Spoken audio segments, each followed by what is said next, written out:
বাবা শাহজালাল রহমতুল্লাহ আলাইহি, বাবা শাহজালাল রহমতুল্লাহ আলাইহির বাপের বাড়ি কোন জায়গায়? ইয়ামান।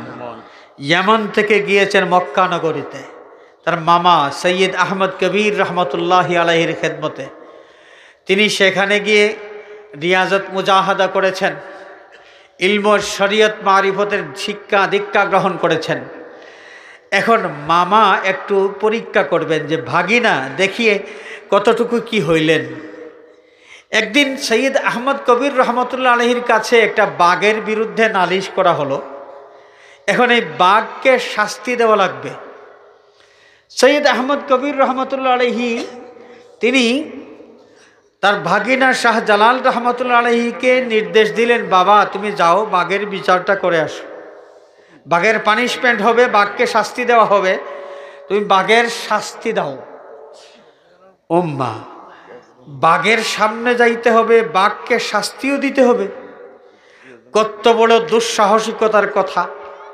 বাবা শাহজালাল রহমতুল্লাহ আলাইহি তিনি তো একজন মানুষ ছিলেন, তো মানুষ হইলে এই ভয়টা তো তার মধ্যে থাকা স্বাভাবিক ছিল যে বাঘের সামনে গেলেই ঘাড় মটকাবে এবং রক্ত শুষে জীবনটা শেষ করে দেবে।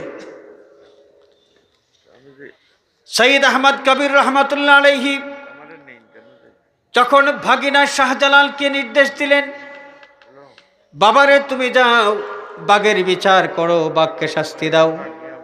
বাবা শাহজালাল রহমতুল্লাহ আলাইহি বাঘের কাছে গেলেন, বাঘের কানে ধরলেন এক হাত দিয়া, আরেক হাত দিয়া বাঘের দুই গালে থাপ্পড় দেওয়া শুরু করলেন। থাপ্পড় খাইয়া বাঘ তো গর্জন করে নাই, বাবা শাহজালাল রহমতুল্লাহ আলাইহির প্রতি তেড়েও আসে নাই, বরং সেই বাঘ থাপ্পড় খাইয়া মাথা নিচু করে এই জায়গা ত্যাগ করেছে। যাদের অন্তরের মধ্যে আল্লাহর ভয় যত বেশি থাকে, পৃথিবীর সব হিংস্র জন্তু জানোয়ার তাদেরকে ভয় করে এবং সম্মান করে।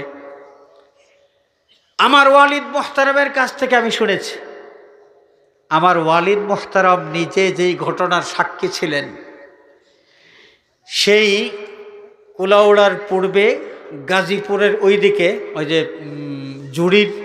জুড়ি এবং কুলাউড়ার মাঝামাঝি স্থানে এইদিকে গহীন জঙ্গল পাহাড়, এখনো পর্যন্ত রাতের বেলা ওই পাহাড়ের পাদদেশে রাস্তা আছে, পাহাড়ের নিচ দিয়ে রাস্তা আছে, রাস্তা দিয়ে যাইতে ভয় লাগে এখন রাস্তা হইছে, কারেন্ট আছে, সব আছে, এখনো সেই স্থান যদি এত ভয়ঙ্কর হয় তাহলে তখন কেমন ছিল এই ঘটনাটা?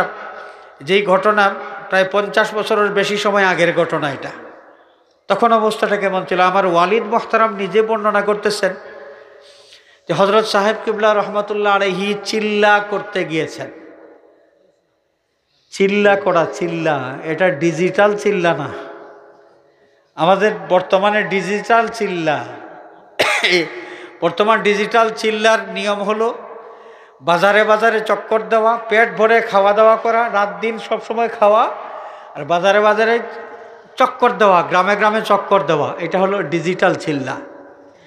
আর চিল্লা করার সঠিক যে নিয়ম, আম্বিয়া কেরাম যেই নিয়মে চিল্লা করেছেন, এমনকি আমাদের নবীজিও চিল্লা করেছেন।